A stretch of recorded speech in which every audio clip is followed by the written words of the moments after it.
నమస్కారం నాగార్జున గారు. నమస్తే అండి. జగన్మోహన్ రెడ్డి గారు నవరత్నాల పథకాలు పెట్టిన తర్వాత అది సక్సెస్ అయింది. ఘన విజయం సాధించారు. హ్మ్. ఇక్కడ ఈ ఎన్నికల్లో చంద్రబాబు నాయుడు గారు సూపర్ 6 అనేది అద్భుతంగా ఆహ్, ప్రజల్లోకెళ్ళిపోయింది. వీళ్ళకి గూడా అఖండ విజయం సాధించారు వీళ్ళు గూడా. హ్మ్. అయితే ఇక్కడ సమస్య ఏంటంటే సార్, వీళ్ళు ఫస్ట్ నుంచి కూడా నవరత్నాల్ని ఏలు పెట్టి చూపిస్తూ హ్మ్. మద్యపాన నిషేధం అన్నారు. ఇంప్లిమెంట్ అయిందా? జరగలేదు. కాలేదా? కాలేదు గదా! హ్మ్. అని జెప్పేసి 5 ఏళ్ళు ఒకటి దొరికినాయి అస్త్రాలు. అంతే. నవరత్నాల్లో ఉన్న కొన్ని లోపాలు రత్నాలను ఉన్నాయి. పట్టుకున్నారు వీళ్ళు. పట్టుకున్నారు. పట్టుకొని ప్రతి గట్టిగా. సందర్భంలో దాన్ని పాయింట్ ఔట్ జేస్తూ రకరకాల చర్చలు జరిగాయి. హ్మ్. ఇప్పుడు మరి సూపర్ 6 ఇంప్లిమెంట్ కాబోతుంది. అవును. మీరు తెలంగాణలో తీసుకున్నట్టయితే ఆ సూపర్ 6లో ఒక పథకం ఒకటుంది. Free bus. Free bus. Okay. Free బస్‌కు సంబంధించి మనం రకరకాల వీడియోలు ప్రతిరోజు చూస్తా ఉన్నాం. అవును. అంటే సీట్ల కోసం కొట్టుకోవటం. హ్మ్. ఈ మధ్య ఇంకా స్కిట్లు చేస్తున్నారు. అవును. ఆ? అవును. వాటి మీద మీరు రకరకాలు చూసినట్టయితే చూసాం. అవును. ఇంట్లో ఏం తొయ్యటం లేదు, ఆ, అందుకని సరదాగా అటు వెళ్తున్నాం. వెళ్తున్నాం ఇద్దరం అని హ్మ్. చెప్పేసి ఆ ఇంటి పక్కన ఉన్న వాళ్ళందరూ సరదాగా కూర్చొని అటు ఇటు తిరగడం అనమాట. అవును. అవును. అంటే ఈ స్కీమ్స్ ను కూడా నిజమే అనిపిస్తుంది. వాళ్ళు ఈ విధంగా కూడా ఇప్పుడు అవసరానికి వాడుకోవాలి. హ్మ్.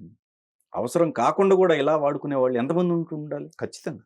సో వీటి మీద ఒక ప్రణాళిక అనేది సిస్టమాటిక్‌గా క్రియేట్ చేసుకోకపోతే, హ్మ్. ఇక్కడ జరిగినవి చాలా డ్యామేజ్‌లు బీఆర్ఎస్‌కి ప్లస్ అవుతుంది. ప్లస్ అయినియి. ప్లస్ వాళ్ళందరూ వాళ్ళు కరెక్ట్‌గా వాడుకున్నారు. అవును. ఇదేనా మీరిచ్చేది ఫ్రీ బస్ అని చెప్పేసి కరెక్ట్‌గా అవును. వాడుకున్నారు. హ్మ్. హ్మ్. సో రేపు ఇది ఇంప్లిమెంట్ అయిన తర్వాత అసలు వెయిట్ చేస్తున్నారు. అవును. వైసీపీ మెయిన్ వెయిట్ చేస్తున్నారు. వాళ్ళు మౌనంగా ఉన్నారన్నమాట.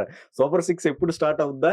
పట్టుకుందామా? మేము ఎప్పుడు 6లు కొడతా ఉండాలని చెప్పేసి వెయిట్ చేస్తున్నారు. అవును. సో దీన్ని పకడ్బందీగా చేయకపోతే వీళ్ళు చిక్కుల్లో పడే అవకాశం ఉంది కదా మొదటి నుంచి కూడా. ఖచ్చితంగానండి. ఇప్పుడు హ్మ్. ఒక హ్మ్. పథకం పెట్టినప్పుడు హ్మ్. దాంట్లో మంచి ఉంటుంది, చెడు ఉంటుంది. హ్మ్. అందులో ఒక కొత్త పథకాన్ని మీరు ప్రవేశపెడుతున్నప్పుడు వేరు. ఎందుకంటే దాంట్లో అంతా మంచే ఉందని మనం అనుకోవచ్చు. హ్మ్. కానీ మీరన్నటువంటి పర్టిక్యులర్‌గా ఈ ఉచిత బస్సు ప్రయాణం ఏదైతే ఉందో, దాంట్లో పక్కన 2 రాష్ట్రాల్లో అమలు జరుగుతా ఉంది. హ్మ్. ఒకటి కర్ణాటక, ఒకటి ఇక్కడ హైదరాబాద్, తెలంగాణలో జరుగుతా ఉంది. అవును. సో, అక్కడ ఎన్ని రకాలుగా అది దుర్వినియోగం చేయబడుతోంది. ఎన్ని రకాలుగా ఇప్పుడు ఆటో వాళ్ళు నష్టపోయామని చెప్పేసని వాళ్ళు నిరసన తెలియజేయటం అనేటువంటిది రకరకాలు మనం చూస్తున్నాం. అవును. అదొకటి డ్రైవర్‌లను కొట్టటం, డ్రైవర్‌ని కొట్టడం, కండక్టర్స్‌ని కొట్టడం. వాళ్ళు మాత్రం ఏం అయ్యో! చేస్తారు? వాళ్ళు కూడా ఏం ఇప్పుడు హ్మ్. మీరు పరిమితిని మించి ఎక్కిస్తే వాళ్ళు మాత్రం ఏం చేస్తారు? అవును. అవును. ఇలాగ రకరకాల సమస్యలు దాని చుట్టూ హ్మ్. ఉన్నాయి. మీరు హ్మ్. చెప్పినటువంటి ఆ స్కిట్ ఏదైతే ఉందో నేను కూడా చూసాను. ఆ సరదాగా స్కిట్. ఉంది. హ్మ్. ఎక్కడికెళ్తున్నామంటే నేను హ్మ్. పలానా దగ్గరికి, మీరెక్కడికెళ్తున్నారంటే, ఆ ఇంట్లో ఏందో ఇట్లేదు బస్ ఎక్కితే 10 మంది బస్ పరిచయం అవుతారని ఒక ఆవిడ. దాకావిడ. మా అబ్బాయి ఇంట్లో భోజనం చేయట్లేదు కాబట్టి ఇట్లా తిప్పుతా పెడితే వీడు తింటున్నాడని చెప్పి ఇంకొక ఆవిడ. ఇంకొకావిడ. ఇది కొంచెం సర్కాస్టిక్‌గా ఉండొచ్చు కానీ అది నిజం కూడా ఉంది దాంట్లో. అవును. అవును. అవసరం ఉన్నా లేకపోయినా మీరు డబ్బులిచ్చి ఎళ్ళాలి అంటే, ఏం పోతాంలే అనుకుంటాం. ఊరికి ఇక్కడ ఎక్కి ఎక్కడికి కావాలంటే అక్కడికి ఎళ్లి రావచ్చంటే వెళ్ళే అవకాశం ఉంది. అవును. అయితే దాంట్లో హ్మ్. కొంత అవసరం ఉన్నోళ్ళు కూడా ఉండుంటారు. హ్మ్. ఇప్పుడు కాలేజ్‌కెళ్ళే స్టూడెంట్సు హ్మ్. వీళ్ళందరూ ఉంటారు. ఆడపిల్లలున్నారు. వాళ్ళకి కొంచెం ఆర్థిక స్థితి బాగోనప్పుడు మీరు ఫ్రీ అంటే కొంతవరకు ఉపయోగమే వాళ్ళకి. అవును. కానీ హ్మ్. ద లార్జర్ పిక్చర్ ఎలా ఉందనేటువంటిది చూడండి. ఎట్ ద సేమ్ టైమ్ ఇప్పుడు ఆటోలు చూస్తున్నాం మనం. ఇప్పుడు ఆటో వాళ్ళు తెలంగాణలో యాజిటేషన్ చేస్తున్నారు. ఏమని? మా మా ఉపాధికి మా పొట్ట కొట్టేసారు మీరు. వాళ్ళందరూ ఎక్కిపోతా ఉంటే మా ఆటోలో ఎవరు ఎక్కట్లేదు అనేటువంటిది అది కూడా సమస్యే. అవును. కానీ ఈ సమస్య ఆంధ్రాలో ఇంకా పెద్దదయ్యే అవకాశం ఉంది. ఎందుకంటే హ్మ్. జగన్మోహన్ రెడ్డి గారు వాహన్ మిత్ర అని చెప్పి సంవత్సరం 10,000 ఇచ్చేవాళ్ళు ఆటో వాళ్ళకి. మరి ఈ సూపర్ 6లో ఇది లేదు. ఆటో వాళ్ళకి అది కొనసాగిస్తామని. ఇది పోయి ఆళ్ళ ఉపాధి కూడా పోతే వెంటనే దీంట్లో నుంచి ప్రభుత్వం మీద వ్యతిరేకత రావడానికి వెంటనే ఉన్న అవకాశం ఉన్నటువంటి పథకం ఇది. అవును. కాబట్టి మీరన్నట్టుగా హ్మ్. దాన్ని వెంటనే క్యాచ్ చేసి దాని మీద మైలేజ్ తెచ్చుకోవడానికి ప్రతిపక్షం ఖచ్చితంగా కాచుకొని కూర్చుంటుంది. వెయిటింగ్ వాళ్ళు. దీన్ని ఖచ్చితంగా రేషనల్‌గా ఆలోచించి హ్మ్. ఎవరికైతే అవసరం ఉందో దానికి ఒక పారామీటర్స్ ఫిక్స్ చేసి వీళ్ళకి మాత్రమే పరిమితం చేయకపోతే మీరు ఏ పథకం అయితే మీకు బాగా పనిచేసింది అనుకుంటున్నారో అదే మీకు ఎదురు తిరిగేటువంటి పరిస్థితి కూడా ఉంది. ఒకటి. రెండవది ఇప్పుడు మీరు అడిగిన దానికి ఇంకొకటి నేను యాడ్ చేస్తుంది ఏంటంటే 18 సంవత్సరాలు నిండినటువంటి ప్రతి ఆడ మనిషికి నేను 1,500 నెల నెలా ఇస్తానన్నారు చంద్రబాబు నాయుడు గారు. అవును. వీటన్నిటికంటే ఎక్కువ బర్డెన్ అది అవ్వబోతోంది. హ్మ్. 18 సంవత్సరాల నుంచి 59 సంవత్సరాల వరకు వయసున్నటువంటి ప్రతి ఆడ మనిషికి దాంట్లో మళ్ళీ క్లాజులు ఏం పెట్టలా. ఎస్సీ, ఎస్టీ, బీసీ మైనారిటీలు అనేటువంటిది చెప్పలేదు. ప్రతి ఆడ మనిషికి అన్నారు. అన్నప్పుడు ఎన్ని లక్షల మంది ఉంటారు? వాళ్ళందరికీ నెలకు 1500 చొప్పున అంటే ఎంత ఆర్థిక భారం? దానికి కూడా మరి ఏం పెడతారు పారామీటర్స్ అనేటువంటిది చూడాలి. కేవలం వైట్ రేషన్ కార్డు వాళ్ళకే అంటారా? లేకపోతే ఇంకేదైనా పరిమితి పెడతారా? అనేటువంటిది చూడాలి. మీరు ముందు చెప్పకుండా కండిషన్స్ అప్లై అన్నారనుకోండి, అప్పుడు కూడా విమర్శలు పాలవుతారు. కాబట్టి వీటి మీద ఇది కత్తి మీద సాము లాంటిది కాబట్టి జాగ్రత్తగా వ్యవహరించాలి ఒకటి. అయితే ఇంకొక పాయింట్ నేను దీనికి యాడ్ చేస్తుంది ఏంటంటే, మీరు అనుకుంటున్నారు ఈ పథకాలు మిమ్మల్ని గెలిపించిందని. కానీ నేను అనుకుంటున్నాను ఈ పథకాలు తీసుకునే వాళ్ళు మిమ్మల్ని నమ్మలేదు కూటమిని అని నేను అంటున్నాను.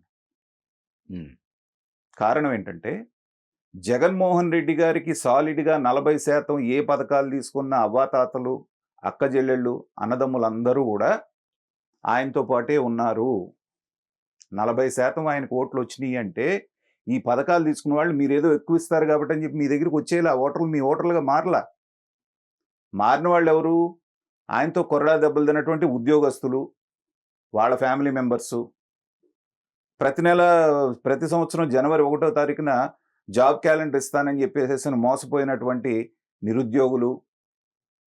తర్వాత ఇలాంటి కొత్తగా 20 లక్షల మంది 18 సంవత్సరాలు దాటినటువంటి ఓటర్లు వచ్చారు. అవును. వాళ్ళందరికీ మాకు ఇక్కడ సరైనటువంటి ఉద్యోగాలు దొరకవేమన్నటువంటి ఆందోళనలో ఉన్నటువంటి వాళ్ళు, న్యూట్రల్ ఓటర్సు, అర్బన్ ఓటర్సు, వీళ్ళెవరు మీ పథకాలు తీసుకునే వాళ్ళు కాదు. అవును, దీని మీద విమర్శలు కూడా వచ్చాయి సార్. మీరే శ్రీలంక అన్నారు, ఇవన్నీ ఇస్తున్నారు శ్రీలంక, మళ్ళీ మీరే అనౌన్స్మెంట్ అయిన విమర్శలు కూడా వచ్చినాయి. విమర్శలుగానే ఉన్నాయి. కానీ నేను అనేది ఏంటంటే, మీరు ఇన్ని ఇస్తామన్నా ఆ 40%లో మీకేం వేయలేదు కదా కూటమికి.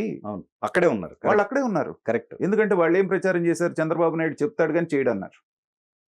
వాళ్ళు అన్నట్టుగానే మిమ్మల్ని నమ్మల, జగన్మోహన్ రెడ్డినే నమ్మారు.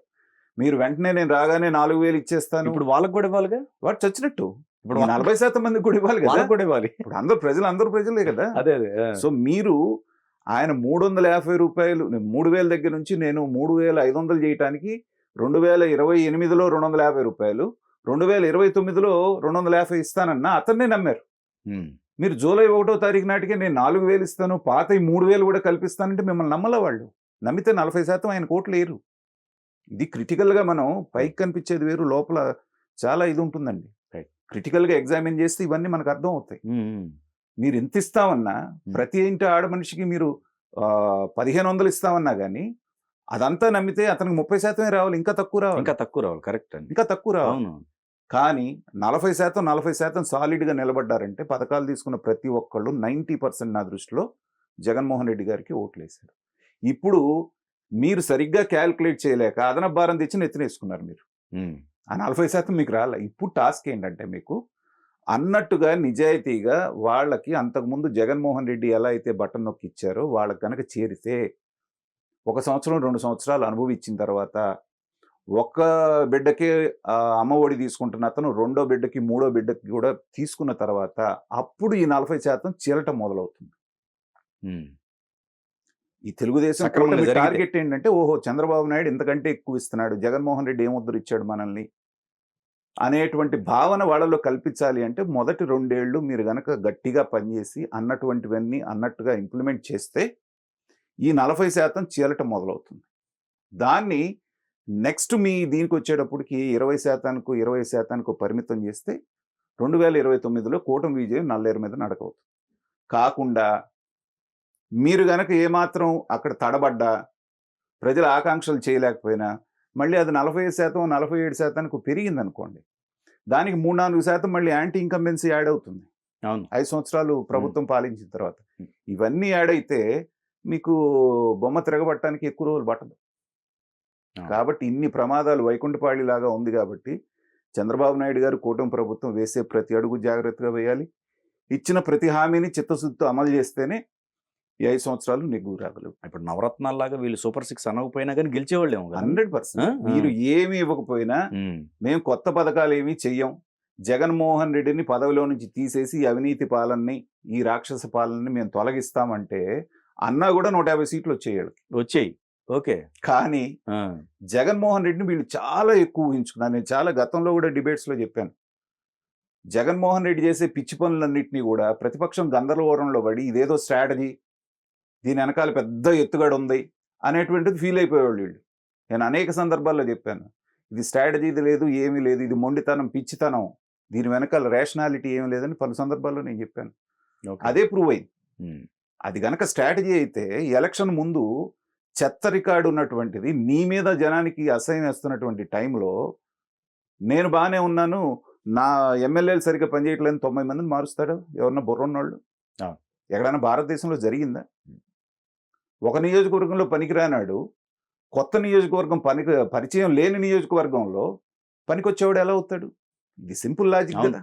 ఒక రకంగా అదే కొంప ముంచిందేమో. అదే కొంప ముంచింది కదా. అదే. ఇవాళ ఉమ్, ఇప్పుడు విడుదల రజనీనే తీసుకోండి. ఉమ్, విడుదల రజనీకి గుంటూరు వెస్ట్ లో ఏం పట్టుంది? అవును. ఆవిడ మొదటి నుంచి రాజకీయం చేసిన చిలకలూరుపేటలో, చిలకలూరు. మంచి అయినా చెడు అయినా అక్కడ. ఈసారి ఓడిపోతే నెక్స్ట్ టైం అయినా గెలవడానికి అక్కడ పని చేసుకుంటుంది. కరెక్ట్. తీసుకెళ్లి ఒక కొత్త మొహంలో అక్కడ ఆల్రెడీ పని చేసుకున్నాను ఒకడిని అక్కడ నుంచి తీసేసి ఈవిడ తీసుకెళ్లి వాళ్ళు ఎత్తిన పెడితే వాళ్ళు ఎందుకు పని చేస్తారు? ఇది సింపుల్ లాజిక్ కదా. రైట్. అది పెడుతున్నప్పుడు ఏమన్నారు? జగన్మోహన్ రెడ్డి గారికి పెద్ద వ్యూహం ఉంది దీని వెనకాల అన్నారు. ఆ రోజున కూడా నేను చెప్పాను, ఇది మ్యాడ్నెస్, ఇది పిచ్చితనం, ఖచ్చితంగా బోల్తా పడుతున్నారని చెప్పాను. అదే ఇవాళ ప్రూవ్ అయింది. కాబట్టి జగన్మోహన్ రెడ్డి గారికి వీళ్ళే ఎలివేషన్స్ ఇచ్చారు. అందుకని భయంతో అతి ఎక్కువ ప్రామిస్లు చేసేసి ఇవాళ గుదిబండల్లాగా మెడలో వేసుకుంటున్నారు. చూద్దాం ఎలా ఫుల్ఫిల్ చేస్తారు వీటిని అనేటువంటి